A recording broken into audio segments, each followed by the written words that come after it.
très peur pour ma vie là actuellement.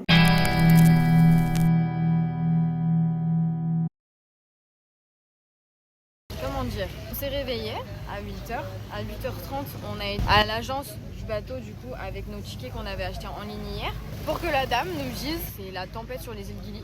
Ici il fait très très beau, mais sur les îles Gili pas du tout. Du coup en fait tous les bateaux sont bloqués là-bas. Du coup il n'y a pas de bateau pour nous, sauf un, mais c'est un slow bateau, donc c'est un bateau long en fait. Donc il y a 4 heures de bateau au lieu de 1h30 et il est vraiment très cher, il est x2 du prix. En fait on attend d'avoir la validation du mec qui est actuellement sur les îles Gili, des météorologues. Comment on appelle le monsieur de là? Du chef météo du port. Voilà, du chef météo du port. On attend son feu vert en fait. Tu penses qu'il faudrait qu'on fasse ça?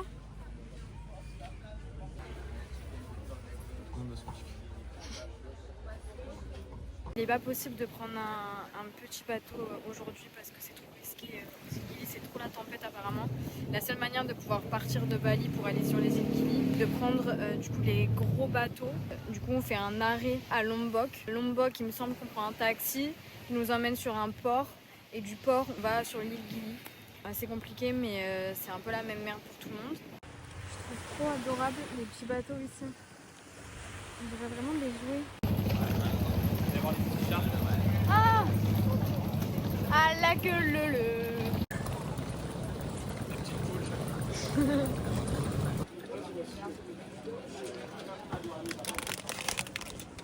Vous savez c'est quoi le point positif? C'est que là je bronze. Je crame plus. Ouais.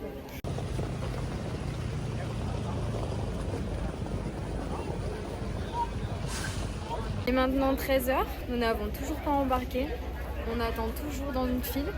Par contre, il y a des bateaux qui embarquent d'autres personnes, mais pas nous apparemment. J'ai aucune idée de quand est-ce qu'on va embarquer. Ça fait maintenant 5 heures qu'on attend. Mais il y a toujours du soleil. Donc ça fait 5 heures de bronzage quand même. Brian, ton ressenti? Crème solaire sur le corps pour éviter de mourir. Une position vraiment... Ah, fais voir ton crabit, on l'a pas montré. Il est très joli. T'es un petit peu rouge, tu feras gaffe. Pourtant j'ai mis de la crème. Il est 1h30. On n'a toujours pas embarqué. Je pense qu'à quelle heure on sera arrivé à l'hébergement. T'as le droit de dire qu'une seule heure, et moi qu'une seule heure. On verra à quelle heure on arrive vraiment. Minuit. Minuit? Oui. Je pense qu'on a l'hébergement à minuit. T'as 4 heures de bateau, t'as le transfert en voiture, puis re-bateau, puis une demi-heure de valise à traîner. Je suis pessimiste. Moi je dis 20h, on est à l'hébergement. Je suis optimiste.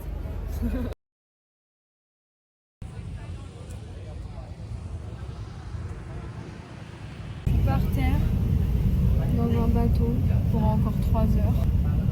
Et je crois que je voudrais pas être au port. C'est bizarre, non?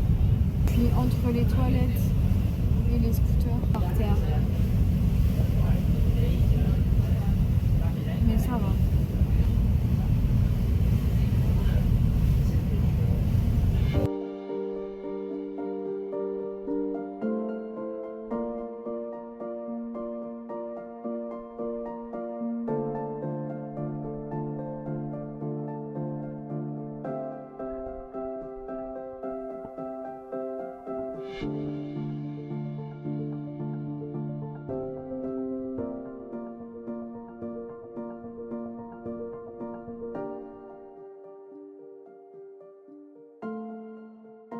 Il est actuellement 23h du soir. Donc... C'est forcément du soir. Nous sommes à 13h de voyage. Il pleut. Et il commence à pleuvoir. On est au port de Lombok. C'est ça? Un port, quelque part. On est... Sur l'île de Lombok. On est quelque part en Indonésie. Il commence à vraiment pleuvoir là. Et on attend. Je sais pas ce qu'on attend.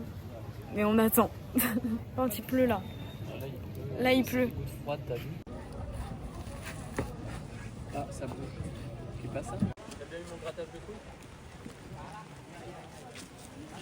couilles? Il faut absolument que je fasse un update parce que je viens de vivre une des pires journées de ma vie. Il est actuellement 3h du matin. J'ai eu très peur pour ma vie là actuellement. Toute la journée, ça a été un enfer, vraiment.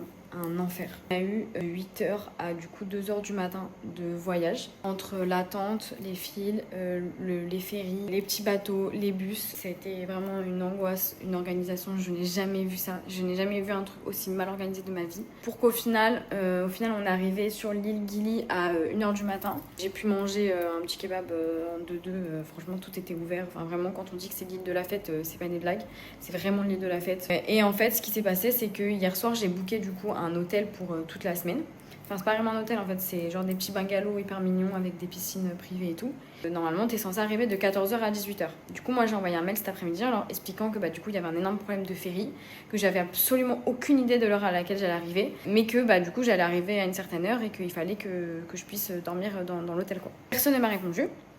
Donc quand on est arrivé sur l'île Gili, on a pris un hôtel qui est quand même assez loin. Et donc en fait, il n'y a pas de Grab ici ou de taxi ou quoi que ce soit. Il y a vraiment quelques scooters et sinon c'est des vélos. Le seul moyen de transport qu'il y a, c'est des calèches avec des chevaux qui sont maltraités. Vraiment, ça m'a brisé le cœur. Ils ont des trucs sur les côtés qui les cachent. Ils sont vraiment maltraités, mais au possible. Dans aucun monde je pouvais prendre ça, c'est inhumain, vraiment inhumain. Du coup, on s'est travaillé 3 valises pendant 30 minutes de marche sur les îles Gili. Pour ceux qui les ont déjà fait, c'est des chemins de terre, donc vraiment c'est une galère. On arrive enfin, après cette journée interminable, à l'hôtel. On appelle, on sonne, on tambourine. Personne ne répond parce que personne n'est là, parce que ils n'ont absolument pas pris en compte mon mail. Et du coup, c'est mort. En fait, il n'y a rien. Elle me dit qu'on va dormir dehors. D'accord, on peut dormir dehors, sauf que là, on est sur une île Gili, donc déjà, on est dans la jungle, que franchement, non. Il y a vraiment approximativement 50 moustiques autour de moi.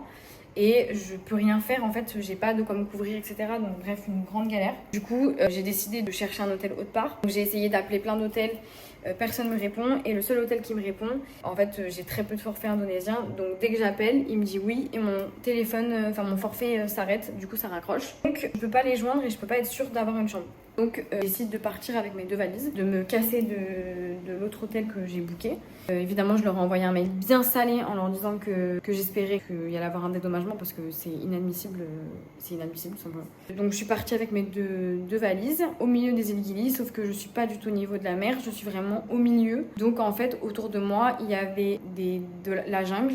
Les routes étaient noires, donc je voyais absolument rien. Et derrière moi, il y avait des mecs bourrés. Donc autant vous dire que j'ai eu la peur de ma vie.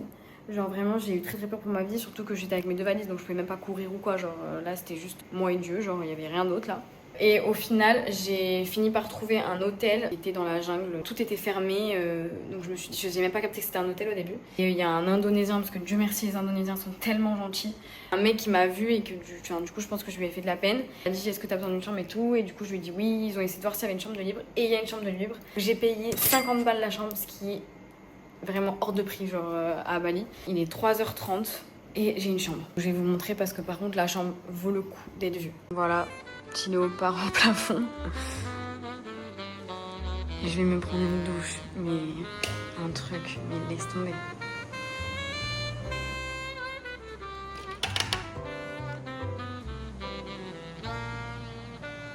Je vais finir cette vidéo là. Franchement, ça a été, je pense que c'est un de mes pires souvenirs à Bali, vraiment. Mais ça se finit bien parce que je suis dans un hôtel et que c'est qu'une question d'argent. Voilà. Bisous. Love me not.